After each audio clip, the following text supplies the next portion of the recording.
नमस्कार, ओम साई राम। आज हम श्री साईं सच्चरित्र के अध्याय 36 का पठन करेंगे, जिसमें निम्न वर्णित हैं। आश्चर्यजनक कथाएं। गोवा के दो सज्जन और श्रीमती औरंगाबादकर।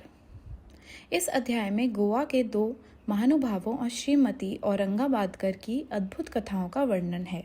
गोवा के दो महानुभाव। एक समय गोवा से दो महानुभाव श्री साईं बाबा के दर्शनार्थ शिरडी आए। उन्होंने आकर उन्हें नमस्कार किया। यद्यपि वे दोनों एक साथ ही आए थे, फिर भी बाबा ने केवल एक ही व्यक्ति से 15 रुपये दक्षिणा मांगी, जो उन्हें आदर सहित दे दी गई। दूसरा व्यक्ति भी उन्हें सहर्ष 35 रुपये दक्षिणा देने लगा, तो उन्होंने उसकी दक्षिणा लेना अस्वीकार कर दिया। लोगों को बड़ा आश्चर्य हुआ। उस समय श्यामा भी वहां उपस्थित थे। उन्होंने कहा कि देवा, ये क्या, ये दोनों एक साथ ही तो आए हैं। इनमें से एक की दक्षिणा तो आप स्वीकार करते हैं और दूसरा जो अपनी इच्छा से भेंट दे रहा है उसे अस्वीकार कर रहे हैं। ये भेद क्यों? तब बाबा ने उत्तर दिया कि श्यामा, तुम नादान हो। मैं किसी से भी कुछ नहीं लेता। यहाँ तो मस्जिद माई ही अपना ऋण मांगती है और इसलिए देने वाला अपना ऋण चुकता कर मुक्त हो जाता है। क्या मेरा कोई घर, संपत्ति या बाल बच्चे हैं जिनके लिए मुझे चिंता हो? मुझे तो किसी वस्तु की आवश्यकता नहीं है। मैं तो सदा स्वतंत्र हूँ। ऋण, शत्रुता तथा हत्या इन सब का प्रायश्चित अवश्य करना पड़ता है और इनसे किसी प्रकार भी छुटकारा संभव नहीं है। अपने जीवन के पूर्वार्ध में ये महाशय निर्धन थे। इन्होंने ईश्वर से प्रतिज्ञा की कि यदि मुझे नौकरी मिल गई तो मैं 1 माह का वेतन तुम्हें अर्पण करूंगा। इन्हें 15 रुपये माहवार की एक नौकरी मिल गई। फिर उत्तरोत्तर उन्नति होते होते 30, 60, 100, 200 और अंत में 700 रुपये तक मासिक वेतन हो गया। परंतु समृद्धि पाकर ये अपना वचन भूल गए और उसे पूरा न कर सके। अब अपने शुभ कर्मों के ही प्रभाव से इन्हें यहाँ तक पहुँचने का सौभाग्य प्राप्त हुआ है। अतः मैंने इनसे केवल 15 रुपये ही दक्षिणा मांगी, जो इनके पहले माह की पगार थी। दूसरी कथा।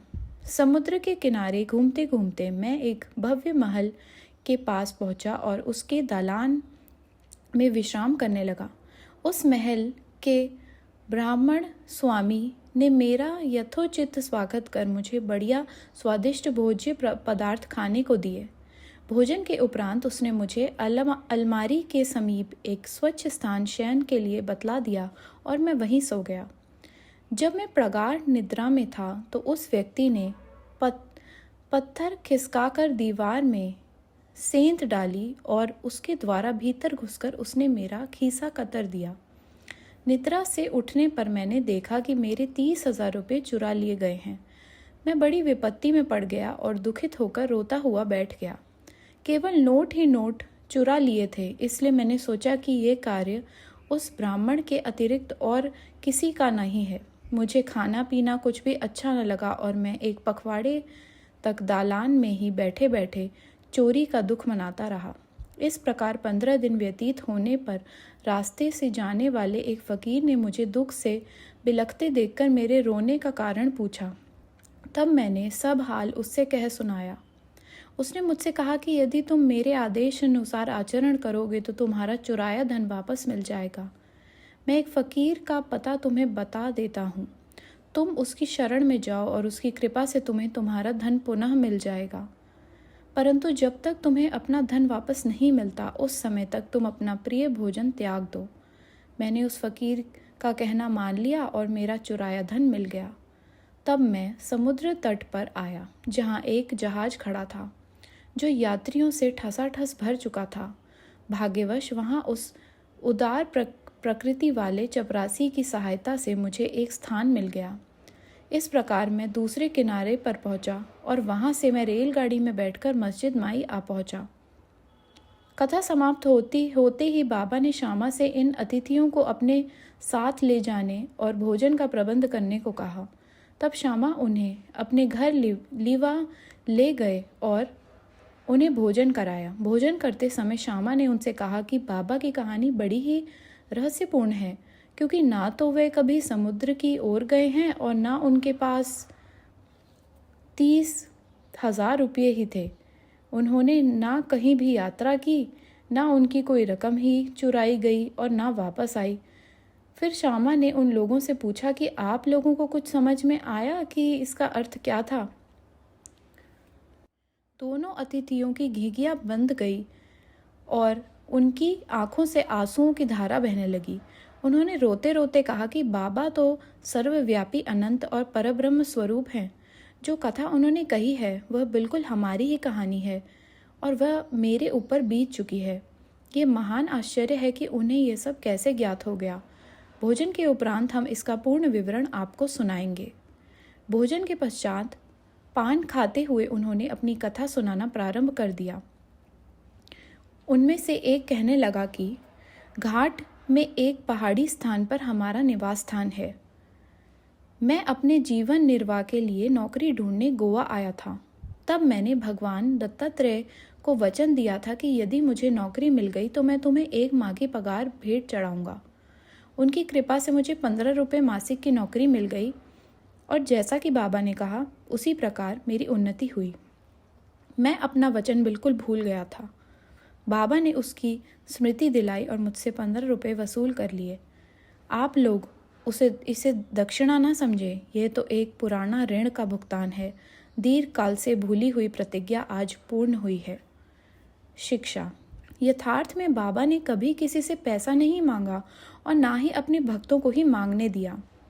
वे आध्यात्मिक उन्नति में कंचन को बाधक समझते थे और भक्तों को उसके पाश से सदैव बचाते थे। भगत मलसापति इसके उदाहरण स्वरूप हैं। वे बहुत निर्धन थे और बड़ी कठिनाई से ही अपना जीवन बिताते थे। बाबा उन्हें कभी पैसा मांगने नहीं देते थे और ना ही वे अपने पास की दक्षिणा में से उन्हें कुछ देते थे। एक बार एक दयालु और सहृदय व्यापारी हंसराज ने बाबा की उपस्थिति में ही एक बड़ी रकम मलसापति को दी, परंतु बाबा ने उनसे उसे अस्वीकार करने को कह दिया। अब दूसरा अतिथि अपनी कहानी सुनाने लगा। मेरे पास एक ब्राह्मण रसोइया था जो गत 35 वर्षों से ईमानदारी से मेरे पास काम करता आया था। बुरी लतों में पड़कर उसका मन पलट गया और उसने मेरे सब रुपए चोरी कर लिए। मेरी अलमारी दीवार में लगी थी और जिस समय हम लोग गहरी नींद में थे उसने पीछे से पत्थर हटाकर मेरे 30,000 रुपयों के नोट चुरा लिए। मैं नहीं जानता था कि बाबा को ये ठीक ठीक धनराशि कैसे ज्ञात हो गई। मैं दिन रात रोता और दुखी रहता था।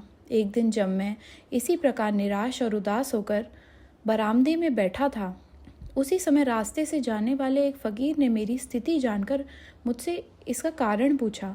मैंने उसे सब हाल कह सुनाया। तब उसने बताया कि कोपड़गांव तालुका के शिरडी ग्राम में श्री साईं बाबा नाम के एक औलिया रहते हैं।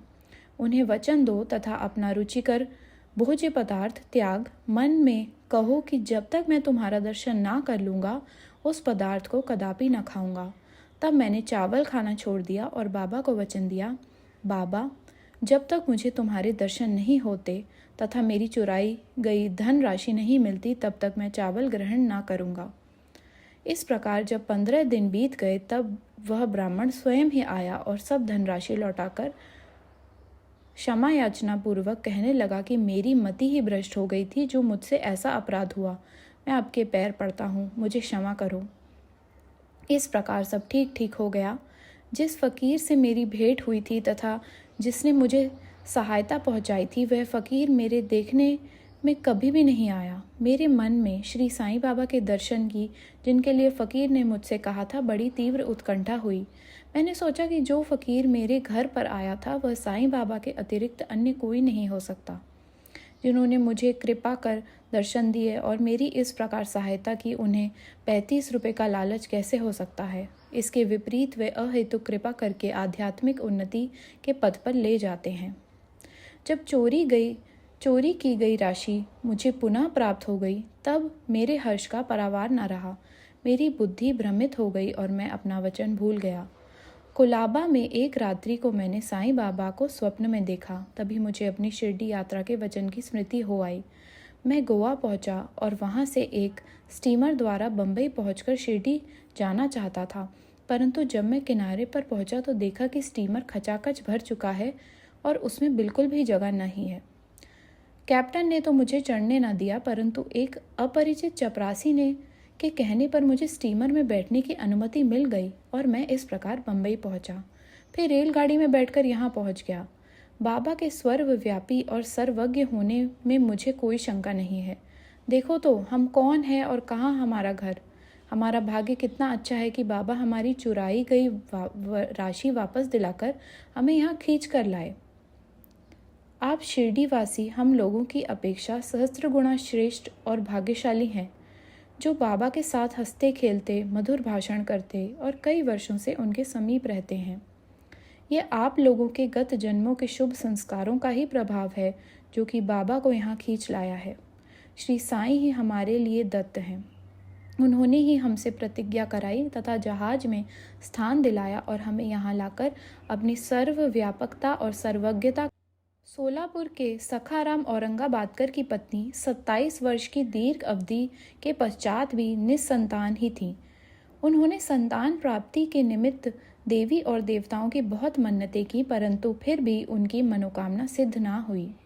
तब वे सर्वथा निराश होकर अंतिम प्रयत्न करने के विचार से अपने सौतेले पुत्र श्री विश्वनाथ को साथ ले शिरडी आई और वहां बाबा की सेवा करते हुए 2 माह रुकी। जब भी वे मस्जिद जाती तो बाबा को भक्तगणों से घिरे हुए पाती। उनकी इच्छा बाबा से एकांत में भेंट कर संतान प्राप्ति के लिए प्रार्थना करने की थी, परंतु कोई योग्य अवसर उनके हाथ ना लग सका। अंत में उन्होंने श्यामा से कहा कि जब बाबा एकांत में हो तो मेरे लिए प्रार्थना कर देना। श्यामा ने कहा कि बाबा का तो खुला दरबार है, फिर भी यदि तुम्हारी ऐसी ही इच्छा है तो मैं अवश्य प्रयत्न करूँगा, परंतु यश देना तो ईश्वर के ही हाथ में है। भोजन के समय तुम आंगन में नारियल और अगरबत्ती लेकर बैठना और जब मैं संकेत करूं तो खड़ी हो जाना। एक दिन भोजन के उपरांत जब श्यामा बाबा के गीले हाथ तौलिए से पोंछ रहे थे, तभी बाबा ने उनके गाल पर चिकोटी काट ली। तब श्यामा क्रोधित होकर कहने लगे कि देवा, ये क्या आपके लिए उचित है कि आप इस प्रकार मेरे गाल पर चिकोटी काटें? मुझे ऐसे शरारती देव की बिल्कुल आवश्यकता नहीं जो इस प्रकार का आचरण करे। हम आप पर आश्रित हैं, तब क्या यही हमारी घनिष्ठता का फल है? बाबा ने कहा, अरे तुम तो 72 वर्षों से मेरे साथ हो, मैंने 72 जन्मों से मेरे साथ हो। मैंने अब तक तुम्हारे साथ ऐसा कभी नहीं किया, फिर अब तुम मेरे स्पर्श को बुरा क्यों मानते हो? श्यामा बोले कि मुझे तो ऐसा देव चाहिए जो हमें सदा प्यार करे और नित्य नया नया मिष्ठान खाने को दे। मैं तुमसे किसी प्रकार की इच्छा नहीं रखता और ना मुझे स्वर्ग आदि ही चाहिए। मेरा तो विश्वास सदैव तुम्हारे चरणों में ही जागृत रहे, यही मेरी अभिलाषा है। तब बाबा बोले कि हाँ, सचमुच मैं इसलिए यहाँ आया हूँ। मैं सदैव तुम्हारा पालन और उदर पोषण करता आया हूँ, इसलिए मुझे तुमसे अधिक स्नेह है। जब बाबा अपनी गादी पर विराजमान हो गए तभी श्यामा ने उस स्त्री को संकेत किया। उसने ऊपर आकर बाबा को प्रणाम कर उन्हें नारियल और धूप बत्ती भेंट की। बाबा ने नारियल हिलाकर देखा तो वह सूखा था और बजता था। बाबा ने श्यामा से कहा कि यह तो हिल रहा है, सुनो ये क्या कहता है। तभी श्यामा ने तुरंत कहा कि यह बाई प्रार्थना करती है कि ठीक इसी प्रकार इसके पेट में भी बच्चा गुड़गुड़ करे, इसलिए आशीर्वाद सहित ये नारियल इन्हें लौटा दो। तब फिर बाबा बोले कि क्या नारियल से भी संतान की उत्पत्ति होती है? लोग कैसे मूर्ख हैं जो इस प्रकार की बातें गढ़ते हैं। श्यामा ने कहा कि मैं आपके वचनों और आशीष की शक्ति से पूर्ण अवगत हूँ और आपके एक शब्द मात्र से ही इस बाई को बच्चों का तांता लग जाएगा। आप तो टाल रहे हैं और आशीर्वाद नहीं दे रहे हैं। इस प्रकार कुछ देर तक वार्तालाप चलता रहा। बाबा बार बार नारियल फोड़ने को कहते थे, परंतु श्यामा बार बार यही हट पकड़े हुए थे कि बाबा उसे उस बाई को वापस दे दें। अंत में बाबा ने कह दिया कि इसको पुत्र की प्राप्ति होगी। तब श्यामा ने पूछा कि कब तक? बाबा ने उत्तर दिया 12 मास में। अब नारियल को फोड़कर उसके 2 टुकड़े किए गए। एक भाग तो उन दोनों ने खाया और दूसरा भाग उस स्त्री को दे दिया। तब श्यामा ने उस बाई से कहा कि प्रिय बहन, तुम मेरे वचनों की साक्षी हो। यदि 12 मास के भीतर तुमको संतान ना हुई तो मैं इस देव के सिर पर ही नारियल फोड़कर इसे मस्जिद से निकाल दूंगा, और यदि मैं इसमें असफल रहा तो मैं अपने को माधव नहीं कहूँगा। जो कुछ भी मैं कह रहा हूँ इसकी सार्थकता तुम्हें शीघ्र ही विदित हो जाएगी। 1 वर्ष में ही उसे पुत्र रत्न की प्राप्ति हुई, और जब बालक 5 मास का हुआ उसे लेकर वह अपने पति सहित बाबा के श्री चरणों में उपस्थित हुई। पति पत्नी दोनों ने उन्हें प्रणाम किया और कृतज्ञ पिता श्रीमान औरंगाबादकर ने 500 रुपये भेंट किए, जो बाबा के घोड़े शाम करने के लिए छत बनाने के काम आए। श्री सद्गुरु साईनाथ अर्पणमस्तु। शुभम भवतु। नमस्कार। ओम साई राम।